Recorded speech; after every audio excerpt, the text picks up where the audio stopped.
SMA Negeri 2 Kuningan merupakan salah satu sekolah menengah atas negeri yang ada di Provinsi Jawa Barat, Kota Kuningan. Sekolah ini berada di Jalan Aruji, Kartawinata, nomor 16, Kabupaten Kuningan.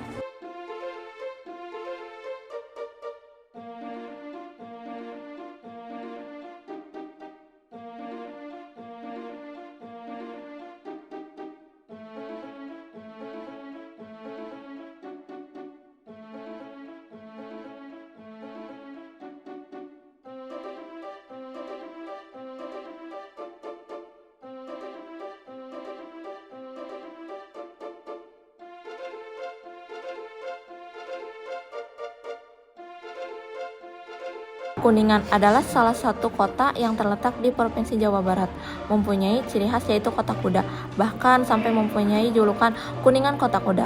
Kota Kuningan memiliki taman kota yang berada di pusat kota Kuningan dan sehingga menjadi identitas kota Kuningan. Taman ini biasa dinikmati setiap harinya. Selain itu juga terdapat titik hal yang menjadi simbol pusat kota Kuningan.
Selain keindahan dari kota Kuningan, Kuningan tidak bisa terhindar dari kejahatan. Masih ada tindak kejahatan yang terjadi, seperti kejahatan pencurian, penjamretan, hingga pembunuhan.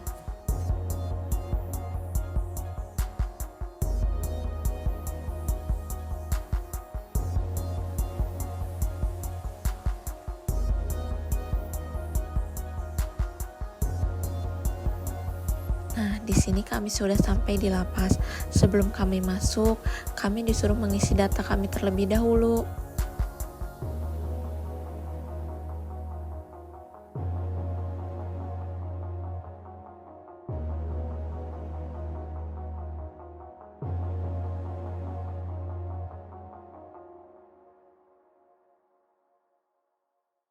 Sebelum kami masuk lapas, kami diberikan ID card terlebih dahulu.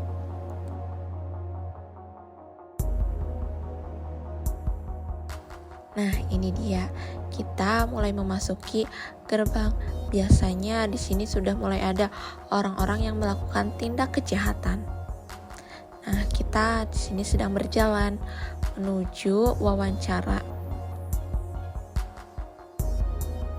Di sini kami diarahkan masuk ke ruangan, yaitu ruangan BIM Kamaswat untuk melakukan wawancara. Bapak, maaf, ini dengan Bapak siapa namanya? Indra. Oh iya, maaf ya, ingin bertanya. Menurut Bapak, faktor-faktor apa yang mendorong pelaku melakukan tindak pidana perampokan? Pidana?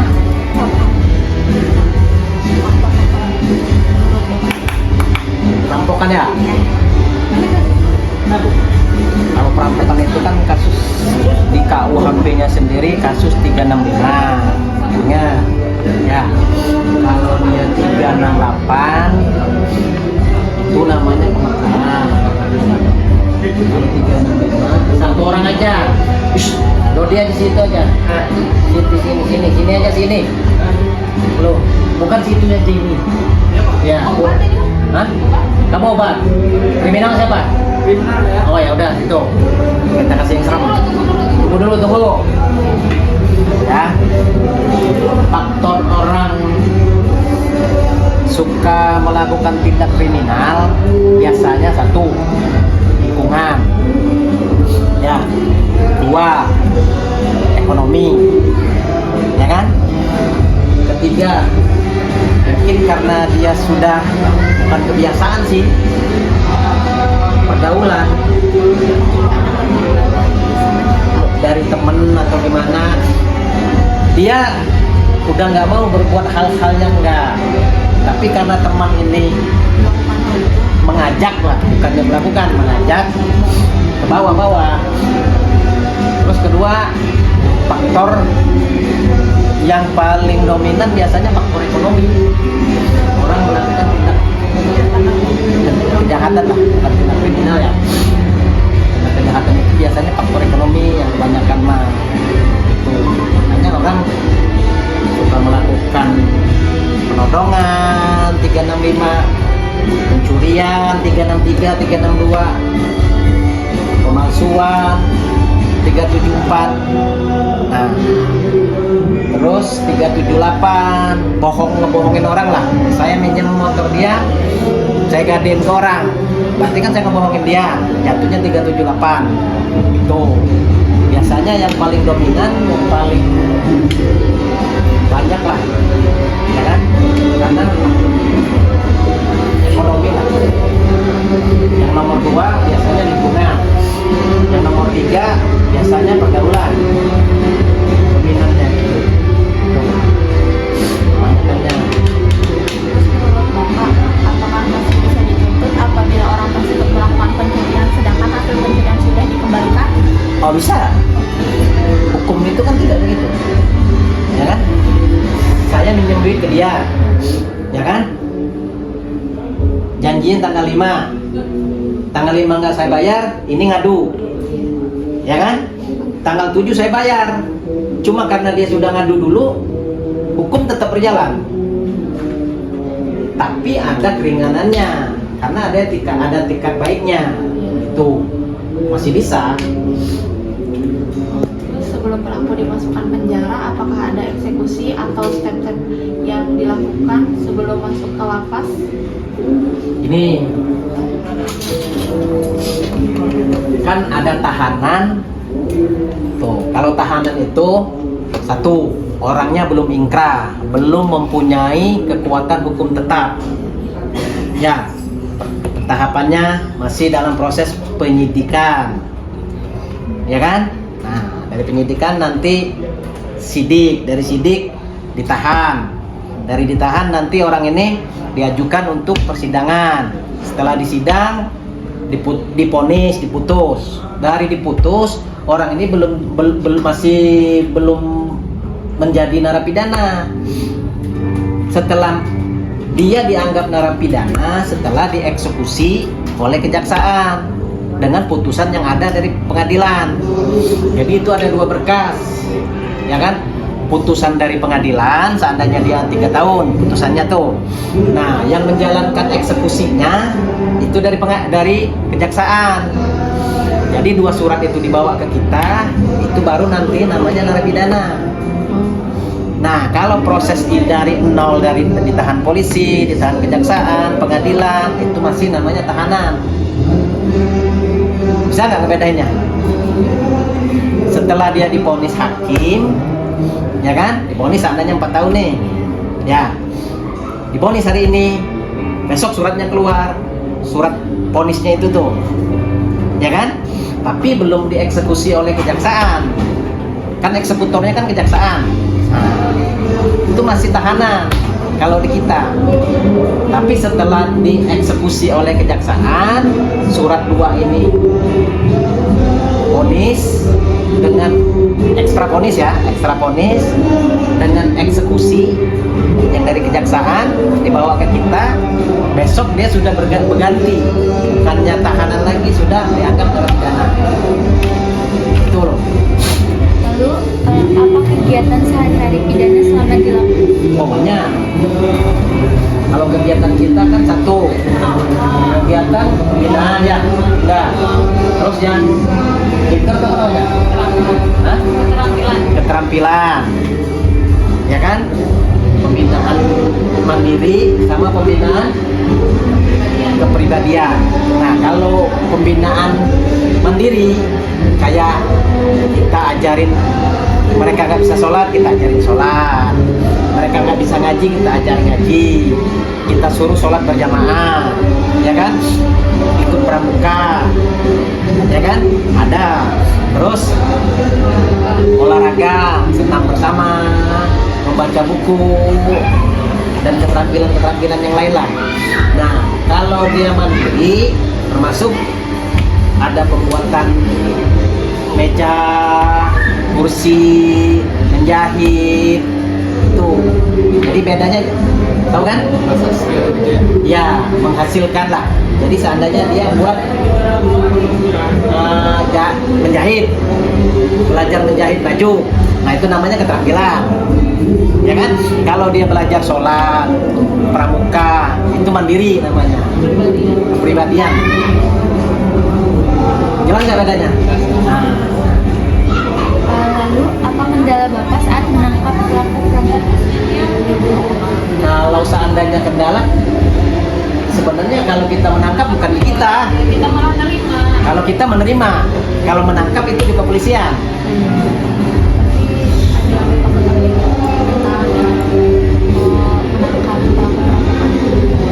Kan biasanya kalau perampokan itu kan dipaksa, Mbak, dia maksa. Biasanya satu, mereka kan pakai alat, kebanyakan kita pakai senting, kita pakai golok, kita pakai pisau, ya kan? Nah, kalau kendalanya biasanya sih yang kita tahu secara umum kan harus ekstra hati-hati karena mereka lebih nekat lagi daripada yang nangkap. Itu biasanya harus lebih ekstra hati-hati menangkap kasus perampokan itu daripada kita yang nangkap. Karena intinya gini, nggak mungkin mereka mau masuk penjara dengan percuma, pasti kan ada perlawanan. Nah, makanya kan harus ekstra hati-hati. Banyak kan gitu kalau mau menangkap mereka itu. Biasanya mereka lebih nekat sih kalau kasus-kasus perampokan itu. Kasus perampokan itu namanya nodong lah kalau bahasa orang-orang tuh. Nah, kalau begal tuh beda, 368 beda loh. Di tengah jalan tuh, situ bawa motor, sana adik-adik nih bawa motor, dipepet orang, tek, diambil, dikalumin golok gitu tuh. Nah, itu 368 jatuhnya. Junto 365. Nah, kalau 365 toh biasanya tuh, ya kan? Gedor rumah, orang lagi tidur, samperin, digedor, ditodongin gitu tuh. Atau kayak yang di film-film lah, nodong bank gitu. Nah, itu jatuhnya 365. Mau nggak? Menurut Bapak, bagaimana cara mengatasi tindak kriminal dengan agar berkurang upaya dari yang harus dilakukan? Ya, yang jelas satu, kita harus ekstra hati-hati ya. Kedua, seandainya kita bawa motor sih, alangkah lebih bagusnya parkirnya yang benar. Kunci mungkin bisa didobel, ya kan? Kalaupun seandainya ada nih kos, yang jelas kan rumahnya kan harus benar-benar kunci kalau kita mau tidur, ya kan? Segala sesuatunya harus terperiksa. Kalaupun memang kita kos, masak, mungkin gas segala macamnya, ya kan? Yang jelas jangan sampai, karena begini, orang melakukan tindak pidana itu satu karena ada kesempatan, ya kan? Benar nggak? Nah, kedua, kayaknya kalau nggak ada kesempatan nggak mungkin lah orang itu. Kedua, ada niat. Walaupun ada kesempatan, kalau niatnya nggak ada ya nggak mau juga. Tapi faktor utamanya karena ada kesempatan. Betul nggak? Sekarang situ naruh HP begini, tek, ya kan? Sembarang tempat. Ada orang lihat, tengok nggak ada orang, karena ada kesempatan pasti diambil. Niatnya ada kan? Jadi faktor utamanya orang melakukan tindak pidana itu biasanya karena ada kesempatan. Kedua, niat. Itu yang mungkin yang garis besarnya. Nah, untuk mengurangi itu semua yang lebih bagus itu kita harus lebih ekstra hati-hati dalam segala hal, ya kan? Karena kalau ada kesempatan, ada niat, pasti terjadi, ya kan? Tuh.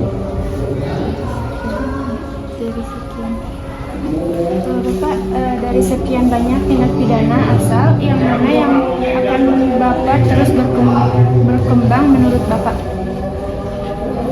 Sebenarnya tindak pidana itu kalau menurut saya sih ya, itu tadi, satu kesempatan, kedua niat, ketiga ya kalau kayak Kuningan ini ya yang agak banyak itu ya hampir imbang sih ya. Pencurian juga banyak, perlindungan anak juga banyak, PPA-nya, ya kan? Narkobanya juga sudah pada masuk, gitu tuh. Jadi hampir berimbang lah kalau di daerah Kuningan ini. Karena kalau dulu Kuningan ini kan udah nggak terlalu, tapi sekarang karena peradaban zaman dan orangnya juga mungkin udah banyak, perantaunya juga mungkin ada, jadi bermacam permasalahan kan ada gitu. Jadi kalau seandainya kasus apa yang menonjol, kalau menurut saya masih didominan dengan tindak kriminal, kedua mungkin narkoba. Bagaimana upaya pembinaan lapas Kuningan terhadap pemuda yang melakukan tindakan perampokan?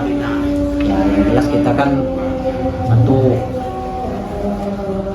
orang itu kan kita harus sentuh hatinya, Mbak, ya kan? Segede apapun kalau kita sentuh hatinya, ya kan, insya Allah lah kita kasih tahu, oh ini harus begini, oh ini harus ini, ya kan? Nah, tapi kalau kita pegang kepalanya pasti kan orang marah, tapi kalau kita pegang hatinya, insya Allah lah. Tapi yang jelas kita melakukan pembinaan itu dengan pendekatan dari hati ke hati. Kita ajak, oh kamu selama ini begini, ayo pelan-pelan kita harus begini, mungkin gitu, Mbak.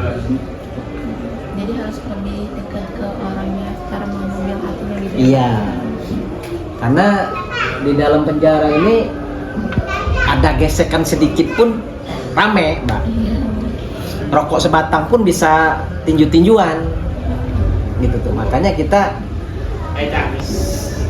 semua kita ajak melalui pendekatan lah, dari hati ke hati kita ajak ngobrol baik-baik kan gitu tuh.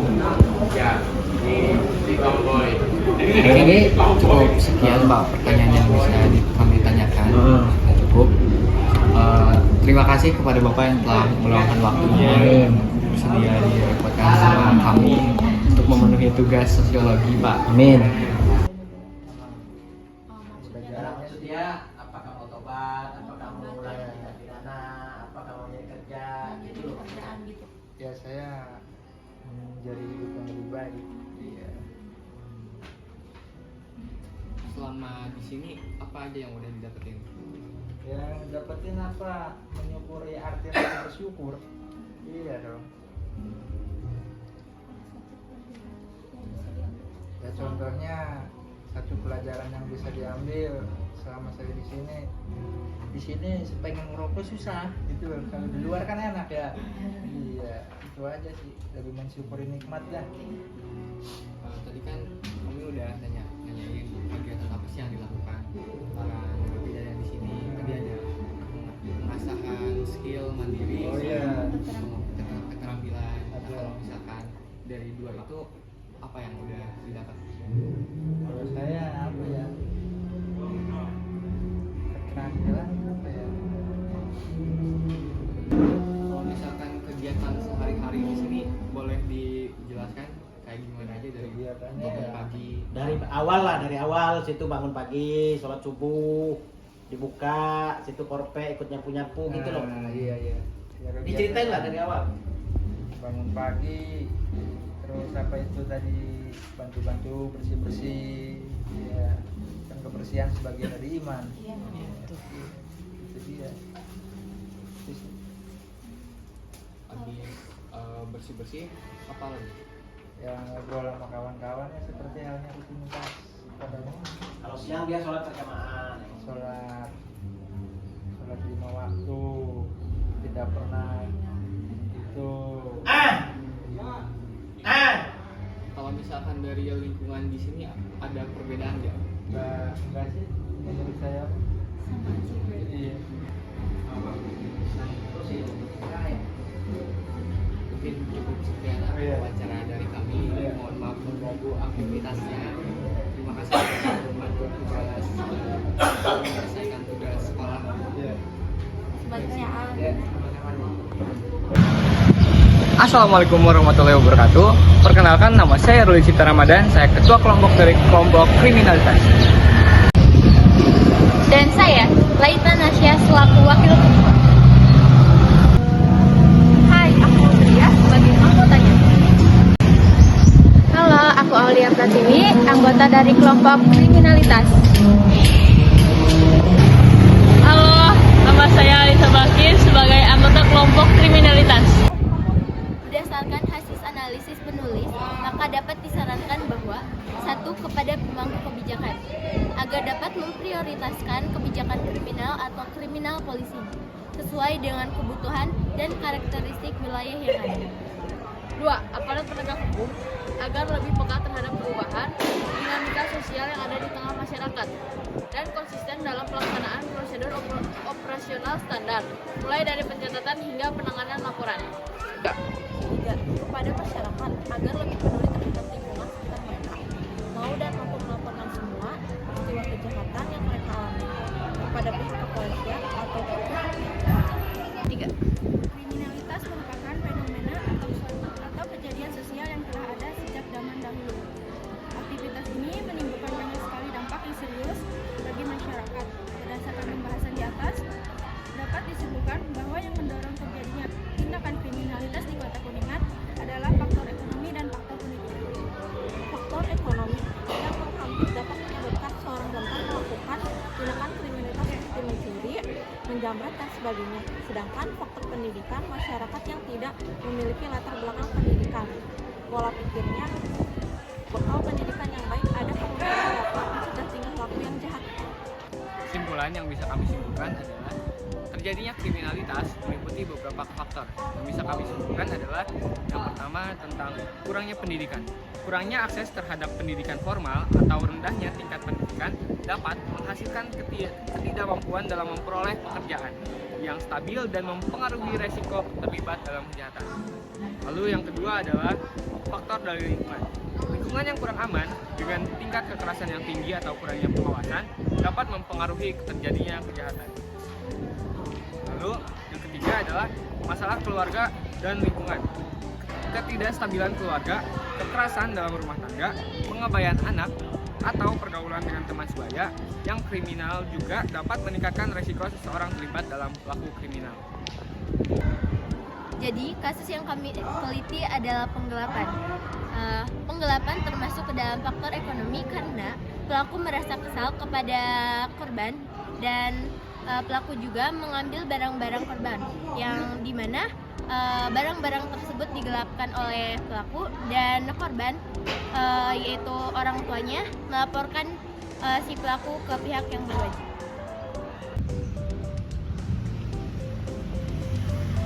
Kami dari kelompok Kriminalitas.